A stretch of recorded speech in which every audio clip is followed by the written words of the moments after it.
الذین اصطفى اما بعد۔ بات چل رہی تھی کہ اپنے معاملات کو صاف رکھے، کیونکہ انسان کی زندگی میں رات دن معاملات ہوتے رہتے ہیں۔ معاملات کی خرابی سے زندگی خراب ہو جاتی ہے۔ تو اس میں بات چل رہی تھی کہ ہماری ملکیت میں جو چیزیں ہیں وہ متعین ہو، جیسے گھروں میں مستقل باپ کا کاروبار ہوتا ہے اور لڑکے ان کے ساتھ میں کام کرتے ہیں، تو لڑکوں متعین کرنا چاہیے کہ بیٹا تمہارا اتنا پگار ہے اور اس پر تم اپنے گھر کے خرچوں کو چلاؤ، یا تم فری میں کام کر رہے ہو، مدد کر رہے ہو، اور جو کچھ بھی ہے وہ بعد میں تقسیم ہوگا، خالی گھر کا خرچہ چلے گا۔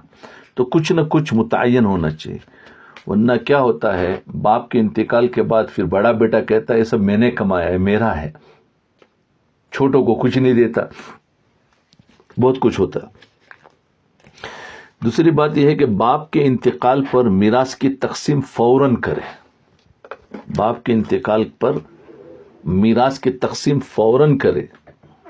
اب لوگ اس کو شرم محسوس کرتے ہیں، ابھی تو باپ تو گیا ہے اور فوراً دیکھو مال میں نہیں، شریعت کا حکم ہے، ہمیں رواج کے طریقے سے نہیں چلنا، فرمایا فوراً کرے۔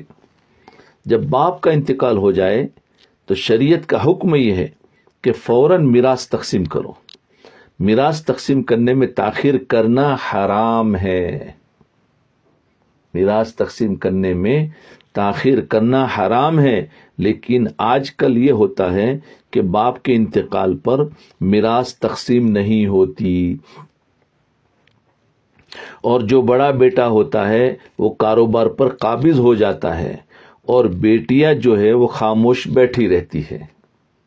بولے کیا بھائی کو بولے، ابھی ان کو کچھ پتہ نہیں ہوتا کہ ہمارا کیا حق ہے اور کیا نہیں ہے، یہاں تک کہ اسی حالت میں 10 سال 20 سال گزر گئے، میراث تقسیم نہیں ہوئی، اور بڑا بیٹا سارا کاروبار چلا رہا ہے، اور پھر اس دوران کسی اور کا بھی انتقال ہو گیا، یا کسی بھائی نے اس کاروبار میں اپنا پیسہ ملا دیا، پھر سال ہا سال گزرنے کے بعد جب ان کی اولاد بڑی ہوئی تو اب جھگڑے کھڑے ہو گئے۔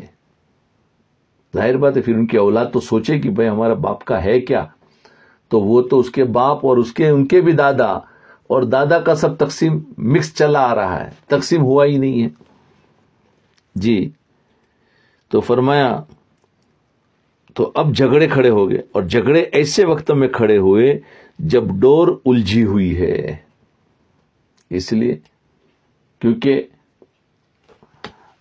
اپنے والد کے انتقال بعد اگر تقسیم کر لیا ہے تو لڑکوں کے ہاتھ میں آ گیا، اپنی اپنی میراث ہو گئی، لیکن یہ تو باپ کی جو میراث تھی وہ بھی تقسیم نہیں ہوئی تھی، وہ بھی ان کے چچاؤں کے درمیان تھی، اور چچاؤں کو جو ملی وہ پردادا سے ملی ہے، اور پردادا نے بھی تقسیم نہیں کی تھی، تو اب تقسیم کیسے کروں گے، کیونکہ لمبا ہو گیا، کیونکہ پردادا کا انتقال ہو گیا، اس کے بعد ان کے بچوں کے اندر وہ کاروبار چلتا رہا، ان بچوں میں سے بھی سب کا انتقال ہو گیا، اس کے بعد ان کے بچوں میں آ گیا، اور اب ان کے بچے زیادہ سمجھدار ہے، بولو ہمارا کیا ہے، تو اب جھگڑیں گے، ظاہر بات ہے، اب اس میں 100 سال گزر گئے، تو کیا تقسیم کریں گے، کیسے تقسیم کریں گے۔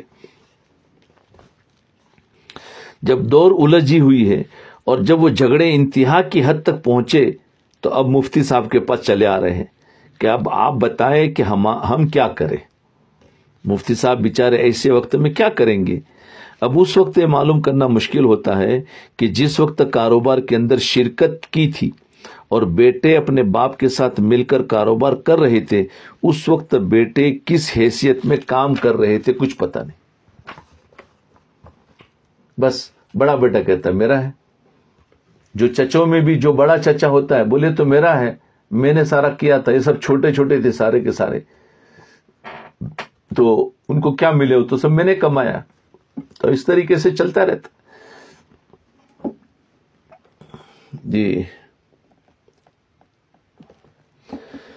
اس لیے فرمایا مشترک مکان کی تعمیر میں حصے داروں کا حصہ، یعنی ایک مکان اگر مل کر بناتے ہیں تو اس میں بھی سب کا حصہ متعین ہو، یا مثلا ایک مکان بن رہا ہے، تعمیر کے دوران کچھ پیسے باپ نے لگا دیے، ایک مکان بن رہا ہے، چاہے بیٹا مکان بنا رہا ہے، چلو تو اب کچھ پیسے باپ کے بھی لگے، مثال کے طور پر دوران کچھ پیسے باپ نے لگا دیے، کچھ پیسے ایک بیٹے نے لگا دیے، کچھ دوسرے بیٹے نے لگا دیے، کچھ تیسرے بیٹے نے بھی لگا دیے، لیکن یہ پتہ نہیں کہ کون کس حساب سے، کس طرح سے، کس تناسب سے لگا رہا ہے۔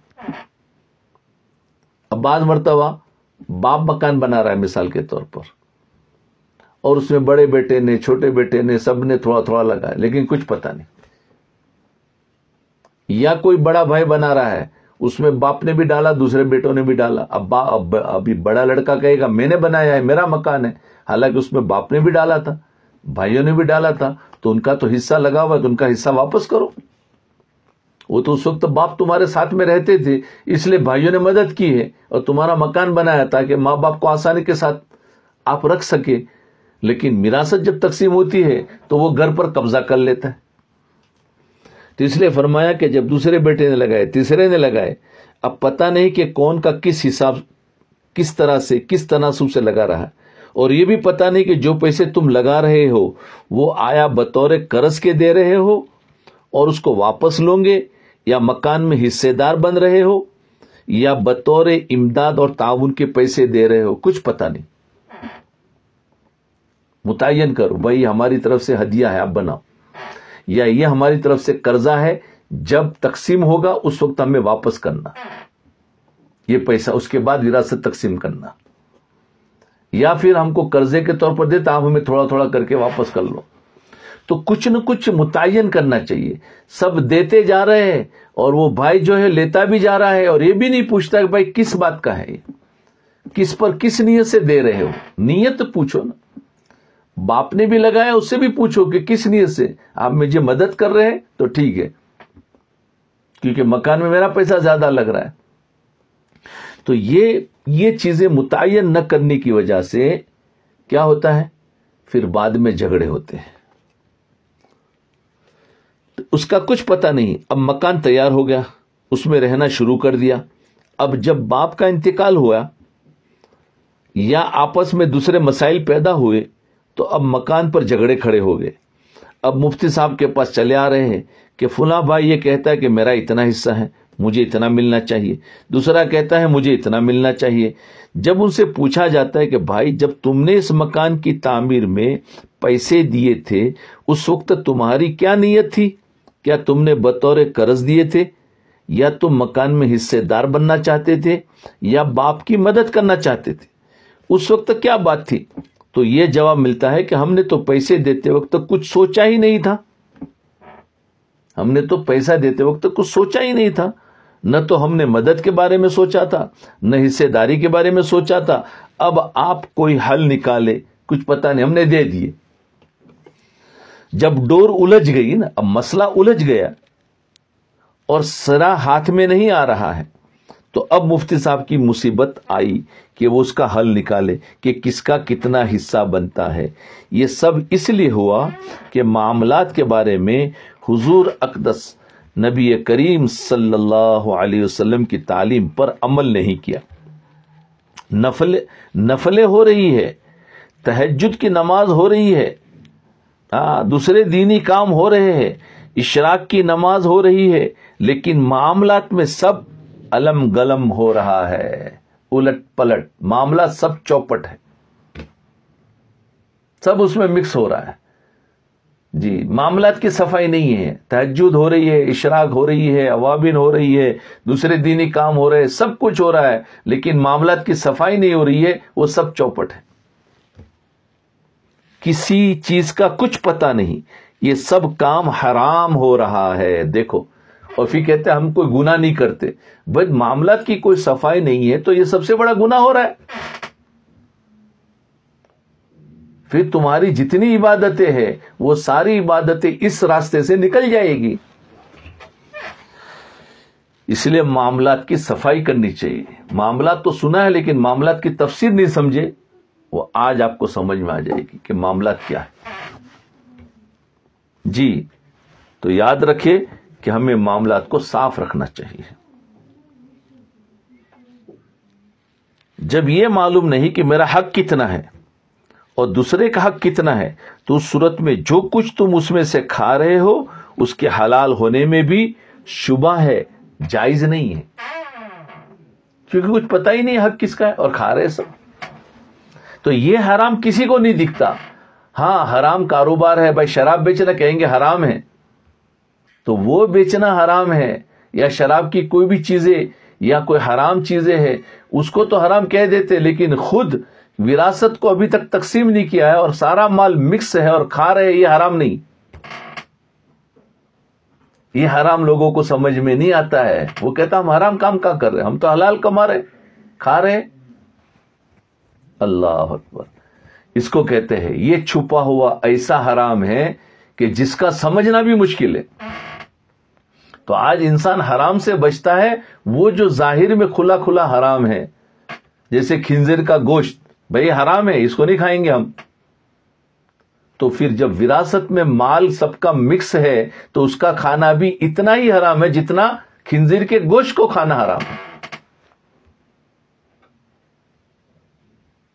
شراب پینا جتنا حرام ہے، چوری کرنا حرام ہے، تو اتنا بھی یہی حرام.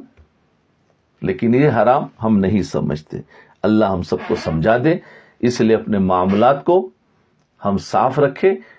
ہم اپنی اولاد کے لیے بھی معاملہ صاف کر کے جائے، اور اگر ہمارے یعنی بچوں کے دادا سے، ہمارے والد سے اگر بات ہے تو اس کو بھی ہم صاف کر لیں، تاکہ اگر حیات ہو تو یہیں پر سارا سب کچھ معاملہ صاف ہو جائے.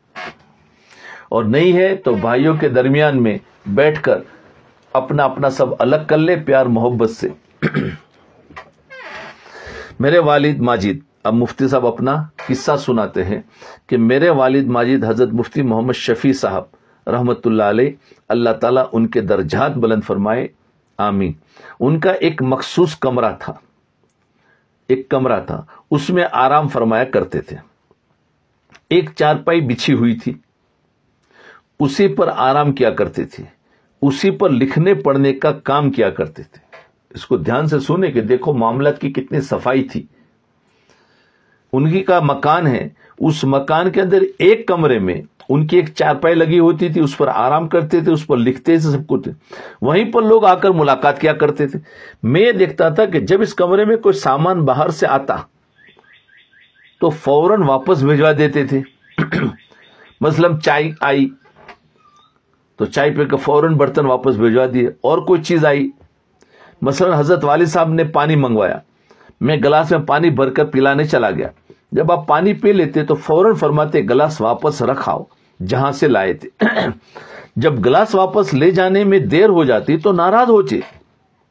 اگر پلیٹ آ جاتی تو فوراً فرماتے کہ پلیٹ واپس باورچی خانے میں رکھاؤ. ایک دن میں نے کہا حضرت اگر سامان واپس لے جانے میں تھوڑی دیر ہو جایا کرے تو معاف فرما دیا کریں. فرمانے لگے تم بات سمجھتے نہیں ہو. دیکھو تم بات سمجھتے نہیں ہو. بات دراصل یہ ہے کہ میں نے اپنے وصیت نامے میں لکھا ہوا ہے، وصیت لکھ دی تھی کہ اس کمرے میں جو سامان بھی ہے وہ میری ملکیت ہے، اور باقی کمروں میں اور گھر میں جو سامان ہے وہ تمہاری والدہ کی ملکیت ہے. دیکھا کہ اس کمرے کے اندر ہے وہ میری ملکیت، اور اس کے بعد اس کے باہر جتنا ہے وہ تمہاری والدہ کی ملکیت ہے، میں نے دے دی. اس لیے میں اس بات سے ڈرتا ہوں کہ کبھی دوسرے کمرے کا سامان یہاں پر آ جائے. کون ہے؟ ان کی والدہ نے اپنی بیوی کی ملکیت ہے، پھر بھی اپنے کمرے میں آنے کے بعد کہتے ہیں پلیٹ واپس کرو. اللہ اکبر کبیرہ. یہ تھا اکابر کا تقوی. فرمایا دوسرے کمرے کا سامان یہاں پر آ جائے اور اسی حالت میں میرا انتقال ہو جائے تو اس وصیت نامے کے مطابق تم یہ سمجھو گے کہ یہ میری ملکیت ہے. اگر ایک پلیٹ یہاں رہی اور میں مر گیا تو تم اب وصیت کے مطابق سمجھو کہ پلیٹ میری ملکیت میں ہے، حالانکہ وہ میری ملکیت نہیں ہے. اس وجہ سے میں کوئی چیز دوسروں کی اپنے کمرے میں نہیں رکھتا، واپس کروا دیتا ہوں. اللہ اللہ اللہ اللہ. کیا کہیں گے ہم؟ اب ذرا ہماری زندگی دیکھیے اور ان اکابرین کی زندگی. بیوی کا ہے تو کیا ہو گیا؟ ایک ایک صاف ہو کہ یہ تمہاری ملکیت، یہ میری ملکیت. اللہ اللہ ہم سب کو سمجھا دے. حضرت ڈاکٹر عبدالحی صاحب رحمت اللہ علیہ کی احتیاط دیکھیے. جب حضرت والد صاحب رحمۃ اللہ علیہ کی وفات ہو گئی تو میرے شیخ حضرت ڈاکٹر عبدالحی صاحب رحمۃ اللہ علیہ تعزیت کے لیے تشریف لائے. حضرت والد صاحب سے حضرت ڈاکٹر صاحب کو بہت ہی والہانہ تعلق تھا، جس کا ہم اور آپ تصور نہیں کر سکتے. چونکہ آپ ضعیف تھے، اس وجہ سے اس وقت آپ پر کمزوری کے آثار نمایاں تھے.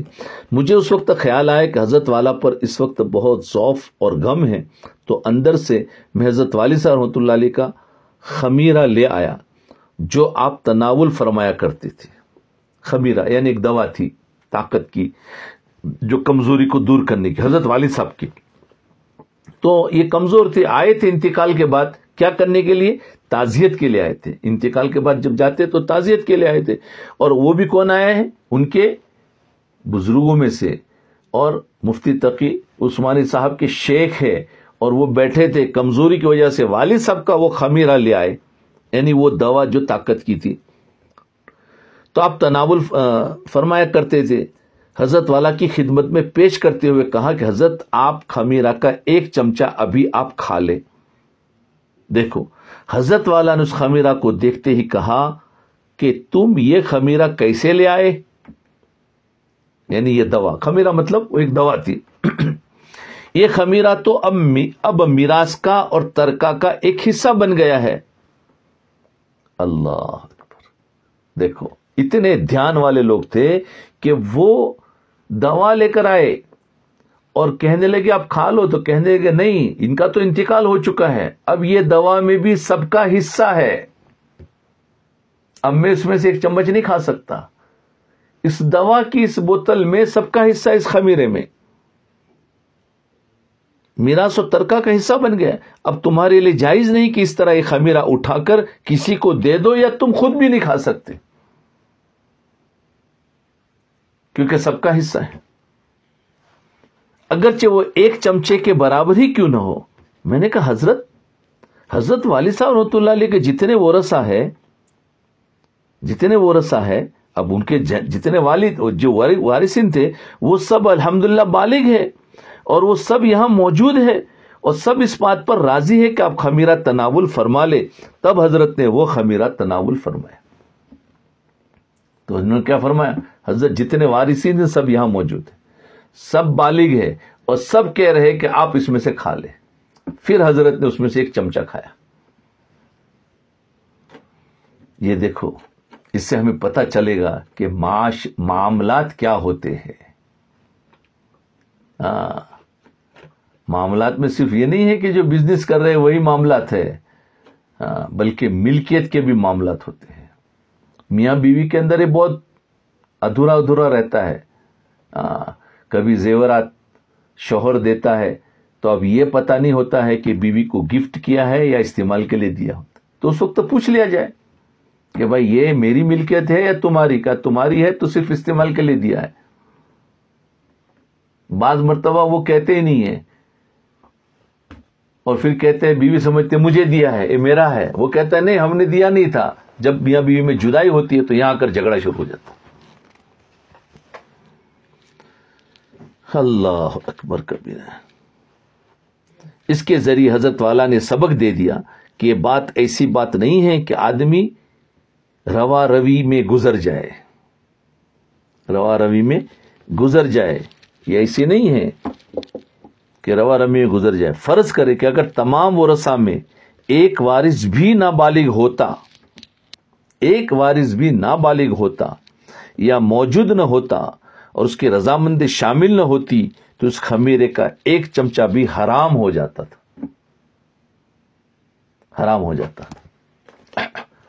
جی. اللہ اکبر. یہ تو سب موجود تھے، اگر ایک نابالغ ہوتا تو بھی حرام ہو جاتا.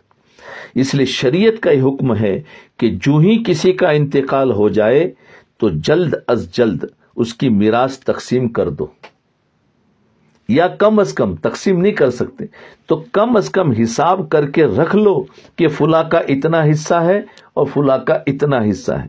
اس لیے کہ بعض اوقات تقسیم میں کچھ تاخیر ہو جاتی ہے، بعض اشیاء کی قیمت لگانی پڑتی ہے، اور بعض اشیاء کو فروخت کرنا پڑتا ہے، بیچنا پڑتا ہے، لیکن حساب اسی دن ہو جانا چاہیے۔ آج اس وقت ہمارے معاشرے میں جتنے جھگڑے پھیلے ہوئے ہیں، ان جھگڑوں کا ایک بڑا بنیادی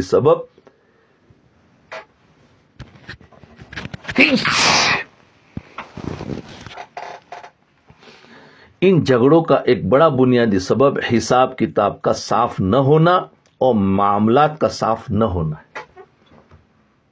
اللہ اکبر۔ آج 99% لوگ باپ کے انتقال کے بعد وراثت تقسیم نہیں کرتے، اس کو یعنی بے شرمی سمجھتے ہیں، حالانکہ یہ شریعت کا حکم ہے۔ اور پھر بعد میں 2-4 سال کے بعد پھر بیٹھتے جب جھگڑے شروع ہوتے، اسی وقت تقسیم کر دو، بہنوں کا کتنا ہے، بڑوں کا کتنا ہے، اب سب کی ملکیت کا قیمت لگا دیا اور تقسیم کر دیا ہے، اب دینا ہے وہ ایسا ایسا دو، لیکن پتہ چل گیا کہ تمہارا اتنا ہے، مجھے اتنا دینا ہے۔ جی امام محمد رحمۃ اللہ علیہ جو امام ابو حنیفہ رحمۃ اللہ علیہ کے شاگرد ہیں، یہ وہ بزرگ ہیں جنہوں نے امام ابو حنیفہ رحمۃ اللہ علیہ کے سارے فقہی احکام اپنی تصانیف کے ذریعے ہم تک پہنچائے۔ ان کا احسان ہمارے سروں پر اتنا ہے کہ ساری عمر تک ہم ان کے احسان کا صلہ نہیں دے سکتے۔ ان کی لکھی ہوئی کتابیں کئی اونٹوں کے بوجھ کے برابر تھی۔ اتنی ساری کتابیں لکھی ہیں امام محمد رحمت اللہ علیہ نے۔ لیکن کسی نے ان سے پوچھا کہ حضرت آپ نے بہت ساری کتابیں لکھی ہے لیکن تصوف اور زہد کے موضوع پر کوئی کتاب نہیں لکھی۔ تصوف اور زہد، امام محمد رحمۃ اللہ علیہ نے جواب میں فرمایا کہ تم کیسے کہتے ہو کہ میں نے تصوف پر کتاب نہیں لکھی؟ میں نے جو کتاب البیوع لکھی ہے، یعنی بزنس، بے و شراء، لینا دینا، کتاب البیوع لکھی ہے، وہ تصوف ہی کی تو کتاب ہے۔ مطلب یہ تھا کہ خرید و فروخت کے احکام اور لین دین کے احکام حقیقت میں تصوف ہی کے احکام ہیں، اس لیے زہد اور تصوف در حقیقت شریعت کے ٹھیک شریعت پر چلنے کا نام ہے۔ جی تصوف اصل میں شریعت پر ٹھیک چلنے کا نام ہے، تو وہی تو تصوف کے اعلیٰ درجہ ہے کہ تم نے اپنے معاملات کو صاف کر دیا، تو معاملات کو صاف وہی کر سکتا ہے جو تصوف میں صحیح معنوں میں چلا ہوگا یا جس کی اصلاح ہو چکی ہو۔ جس کی اصلاح نہیں ہو تو پیسہ کھا جائے گا، معاملات کو صاف نہیں رکھے گا۔ اور شریعت کی ٹھیک پیروی خرید و فروخت، لین دین کے احکام پر عمل کرنے سے ہوتی ہے، اسی کا نام تصوف ہے۔ تصوف کو پتہ نہیں ہم نے کیا کیا سمجھ لیا ہے، صرف ذکر و اذکار میں مخصوص کر دیا ہے۔ نہیں، تصوف کا مقصد پوری شریعت کے تمام احکام پر چلنا آ جائے۔ اس لیے انہوں نے پوچھا کیونکہ مستقل اس کے بارے میں کوئی فضیلت نہیں لکھی تو تم نے تصوف پر کوئی کتاب نہیں لکھی، تو فرمایا کتاب البیوع تصوف کی کتاب ہے۔ معاملات کو صاف رکھنا۔ اسی طرح دوسرے کی چیز استعمال کرنا حرام ہے۔ یہ تو میراث کے بارے میں بتایا کہ موت کے بعد میراث تقسیم کرے اور اس میں حرام ہو جاتا ہے، یہ ساری چیزیں۔ اب بعض معاملات کیا ہوتا ہے وہ بتا رہے ہیں کہ اب کسی کی چیز کو استعمال کرتے ہیں۔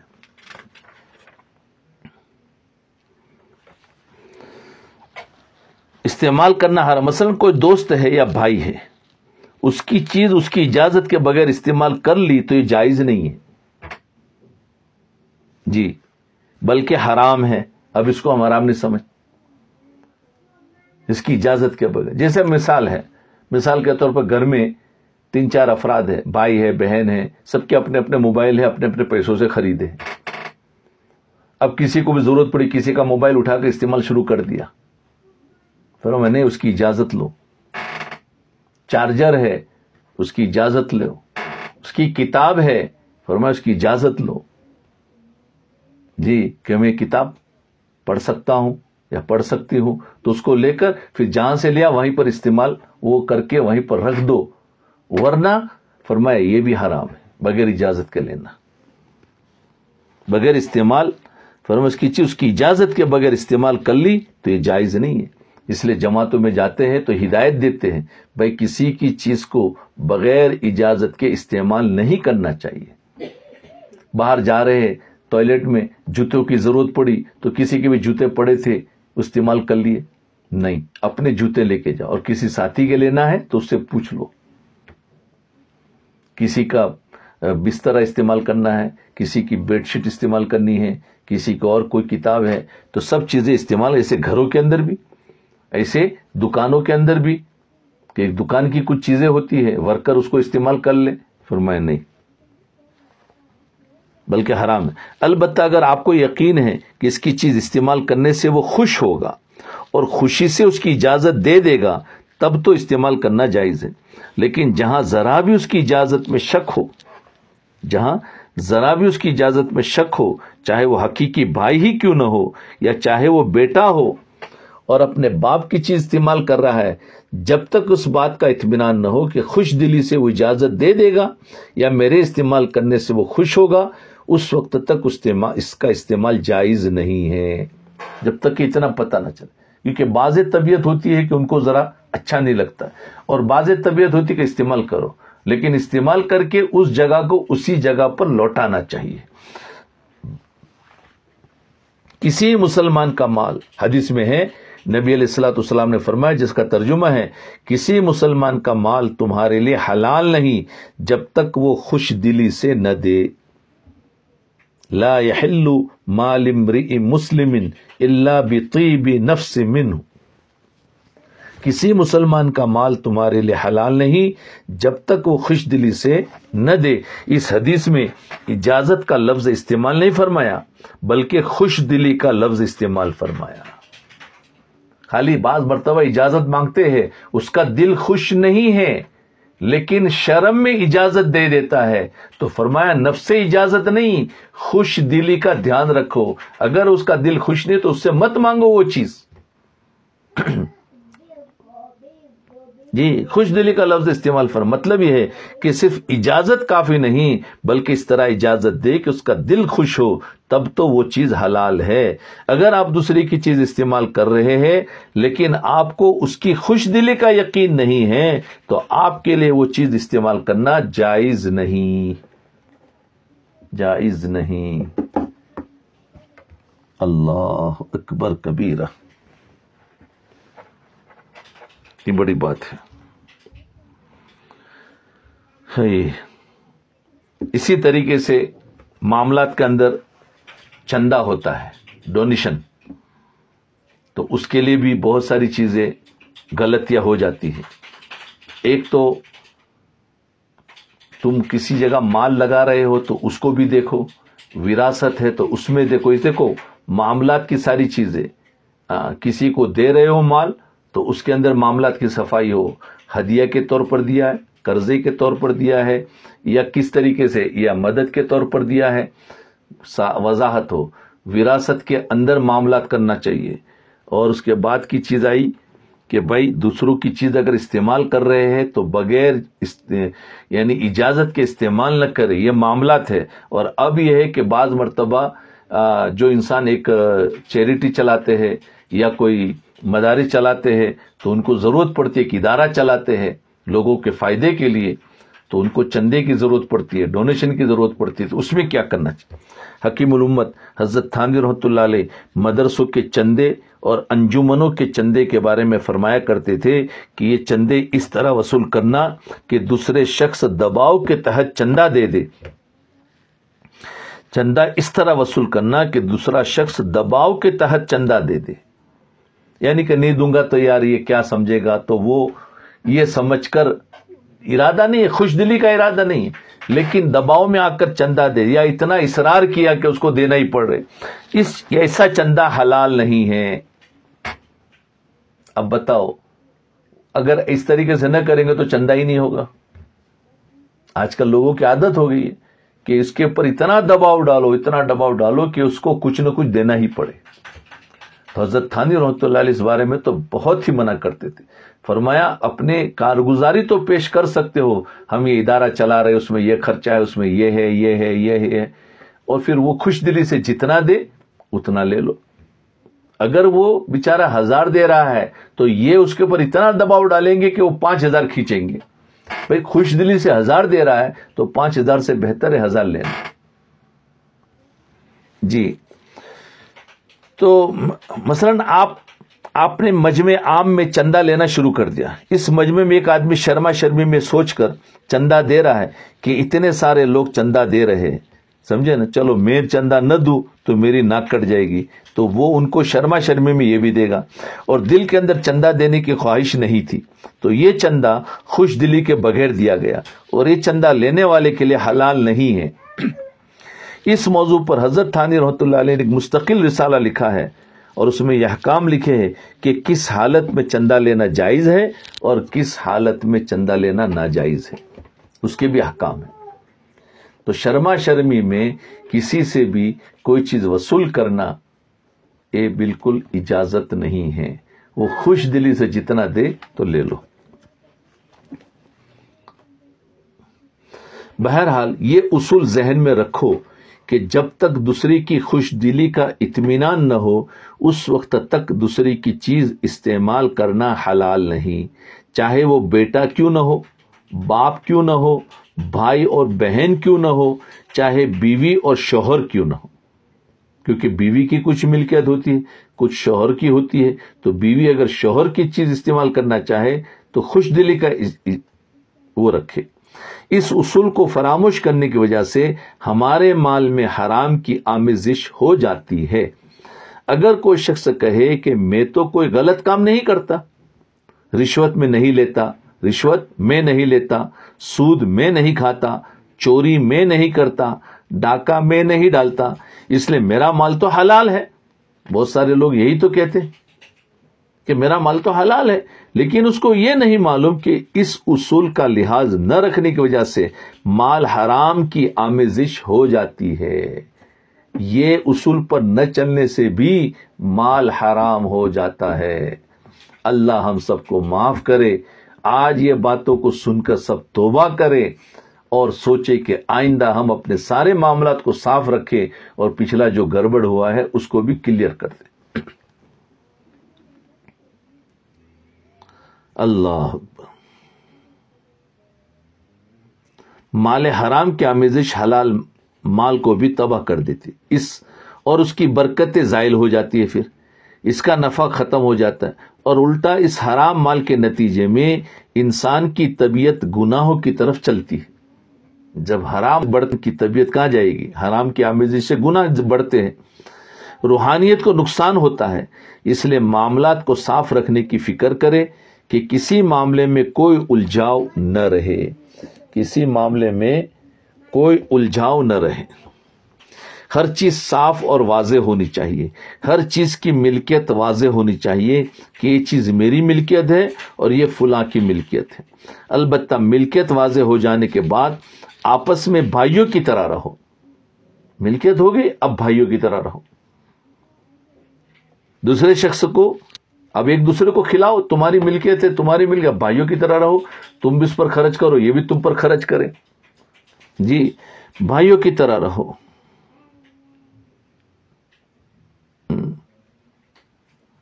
دوسرے شخص کو تمہاری چیز استعمال کرنے کی ضرورت پیش آئے تو دے دو, لیکن ملکیت واضح ہونی چاہیے تاکہ کل کو کوئی جھگڑا کھڑا نہ ہو جائے. جب حضور اقدس صلی اللہ علیہ وسلم ہجرت کر کے مدینہ منورہ تشریف لائے, جی حضور صلی اللہ علیہ وسلم ہجرت کر کے مدینہ منورہ تشریف لائے تو آپ کے پیش نظر سب سے پہلا کام یہ تھا کہ یہاں پر کوئی مسجد بنائی جائے. وہ مسجد نبوی جس میں ایک نماز کا ثواب 50,000 نمازوں کے برابر ہے. چنانچہ ایک جگہ آپ کو پسند آ گئی کہ یہاں مسجد بنانی چاہیے جو خالی پڑی ہوئی تھی. آپ نے اس جگہ کے بارے میں معلوم کرایا کہ یہ کس کی جگہ ہے, تو پتہ چلا کہ بنی نجار کے لوگوں کی جگہ ہے.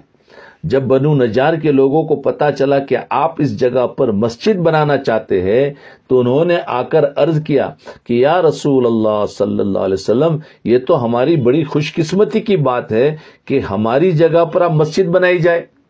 جیسے آج اگر کوئی کہ بھائی میری جگہ ہے, آپ کو مسجد بنانا ہے تو بناؤ, تو ہم تو خوش ہو جاتے, بھائی انہوں نے چلو دے دی جگہ, تو انہوں نے اس طریقے سے جگہ دے دی. مسجد نبی تعمیر فرم بنائیں، ہم یہ جگہ مسجد کے لیے مفت دے دیتے ہیں تاکہ آپ یہاں پر مسجد نبی کی تعمیر فرمائیں۔ آپ نے فرمایا کہ نہیں، آپ نے فرمایا کہ نہیں، میں مفت نہیں لوں گا، تم اس کی قیمت بتاؤ، قیمت کے ذریعے لوں گا۔ حالانکہ بظاہر یہ معلوم ہو رہا تھا کہ وہ لوگ اپنی سعادت اور خوش نصیبی سمجھ کر یہ چاہ رہے تھے کہ ان کی جگہ مسجد نبوی کی تعمیر میں استعمال ہو جائے، لیکن اس کے باوجود آپ نے مفت لینا گوارا نہیں کیا۔ جی، مفت لینا گوارا نہیں کیا، کیونکہ وہ ان کا تو زندگی قیامت تک آنے والے انسانوں کے لیے نمونہ تھی، تو انہوں نے ایک ایسا معاملہ کر دیا کہ اس کو خریدا ہے اور خرید کے مسجد نبوی بنائی ہے، ورنہ پتہ نہیں برسوں کے بعد ان کے اولاد کہتے بھائی تو ہمارے باپ کی زمین تھی، خالی کرو، کیا کرو گے تم؟ ہاں، اس لیے جو ہے اس کے ڈاکیومنٹ بنا دیے جاتے ہیں کہ بھائی ہاں تم نے یہ چیز دے دی ہے، اور اس کے عوض میں تعمیر مسجد کے لیے دباؤ ڈالنا نہیں چاہیے۔ علماء کرام نے اس حدیث کی شرح میں لکھا ہے کہ ویسے تو جب بنی نجار کے لوگ مسجد کے لیے چندے کے طور پر مفت زمین دے رہے تھے تو یہ زمین لینا جائز تھا، اس میں کوئی گناہ کی بات نہیں تھی، لیکن چونکہ مدینہ منورہ میں اسلام کی یہ پہلی مسجد تعمیر ہو رہی تھی، اگرچہ قباء میں ایک مسجد تعمیر ہو چکی تھی، اور یہ وہ مسجد تھی جس کو آئندہ حرم مکہ کے بعد دوسرا مقام حاصل ہونا تھا، اس لیے حضور صلی اللہ علیہ وسلم نے اس بات کو پسند نہیں فرمایا کہ زمین اس طرح مفت قیمت کے بغیر لے لی جائے، ورنہ آئندہ کے لیے لوگوں کے سامنے یہ نظیر بن جائے گی کہ جب مسجد بنانی ہو تو مسجد کے لیے زمین قیمتاً خریدنے کے بجائے لوگ مفت اپنی زمینیں دے دے، اس لیے زمین مفت قبول نہیں کی، ورنہ ایک اصول بن جائے گا بھائی مفت دے دو، قبول نہیں کی، تاکہ لوگوں پر واضح فرما دے کہ یہ بات درست نہیں ہے کہ مسجد کی تعمیر کی خاطر دوسروں پر دباؤ ڈالا جائے اور وہ کہا جائے کہ تم زمین دو، نہیں، ہاں اسے خریدو، یا دوسروں کی املاک پر نظر رکھی جائے۔ اس وجہ سے حضور اقدس صلی اللہ علیہ وسلم نے پیسے دے کر وہ زمین خریدی اور پھر مسجد نبوی کی تعمیر فرمائی تاکہ معاملہ صاف رہے اور کسی قسم کی کوئی الجھن برقرار نہ رہے۔ جی، اسی طریقے سے گھروں میں جو ہم خرچہ دیتے ہیں استعمال کرنے کے لیے، اس کے بارے میں فرمایا حضور صلی اللہ علیہ وسلم کی ازواج مطہرات جو حقیقت میں حضور صلی اللہ علیہ وسلم کی شریک حیات بننے کی وہی مستحق تھی، اللہ تعالیٰ نے ان کے دلوں سے دنیا کی محبت نکالی ہوئی تھی اور آخرت کی محبت ان کے دلوں میں بھری ہوئی تھی، لیکن حضور اقدس صلی اللہ علیہ وسلم کا معاملہ یہ تھا کہ سال کے شروع میں اپنی تمام ازواج مطہرات کا نفقہ اکٹھا دے دیا کرتے تھے۔ آپ کی عادت مبارکہ کیا تھی؟ سال کے شروع میں پورے سال کا نفقہ دے دیا کرتے تھے اور ان سے فرما دیتے کہ تمہارا نفقہ ہے، تم جو چاہو کرو، پورے سال کا دے دیا ہے، اب چاہے وہ صدقہ کرے، چاہے اس کو استعمال کرے، چاہے جو کرے۔ اب وہ ازواج مطہرات بھی حضور صلی اللہ علیہ وسلم کی ازواج مطہرات تھی، ان کے یہاں تو ہر وقت صدقہ خیرات کا معاملہ سلسلہ جاری رہتا تھا، چنانچہ وہ ازواج مطہرات بقدر ضرورت اپنے پاس رکھتی، باقی سب خیرات کر دیتی تھی۔ لیکن حضور صلی اللہ علیہ وسلم نے مثال قائم فرمائی کہ پورے سال کا نفقہ اکٹھا دے دیا۔ جی، تو دے دیا تو اس میں کچھ زیادہ ہی دیا ہوگا، تو انہوں نے کسر کر کے اپنے آپ کو چلا لیا اور باقی صدقہ خیرات کرتے رہتی تھی۔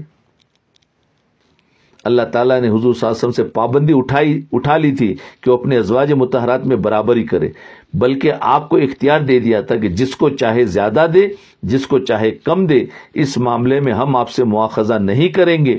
اس اختیار کے نتیجے میں ازواج مطہرات کے درمیان برابری کرنا آپ کے ذمہ فرض نہیں رہا تھا، جبکہ امت کے تمام افراد کے لیے برابری کرنا فرض ہے۔ لیکن حضور صلی اللہ علیہ وسلم نے ساری عمر اس اختیار اور اجازت پر عمل نہیں فرمایا، بلکہ ہر چیز میں برابری فرمائی، ازواج مطہرات میں برابری فرمائی، ان کی ملکیت کو واضح اور نمایاں فرما دیا تھا اور ان کے حقوق پورے طرح زندگی بھر ادا فرمائے۔ بہرحال خلاصہ یہ ہے ساری باتوں کا، ان احادیث اور آیات میں جو بنیادی اصول بیان فرمایا ہے جس کو ہم فراموش کرتے جا رہے ہیں، وہ معاملات کی صفائی ہے اور معاملات کی درستی ہے، یعنی معاملہ صاف اور واضح ہو، اس میں کوئی اجمال اور ابہام چھپی ہوئی یا گول گول بات نہ رہے، چاہے وہ مرد ہو یا عورت۔ ہر ایک اپنے معاملات کو صاف رکھے، اس کے بغیر آمدنی اور اخراجات شریعت کی حدود میں نہیں رہتے۔ جی اللہ تعالیٰ اپنی رحمت سے، اپنے فضل و کرم سے اس حقیقت اور اس حکم کو سمجھنے کی توفیق عطا فرمائے اور اس پر عمل کرنے کی توفیق عطا فرمائے۔ جی تھوڑی دیر مراقبہ کر لے، آنکھوں کو بند کر لے، گردن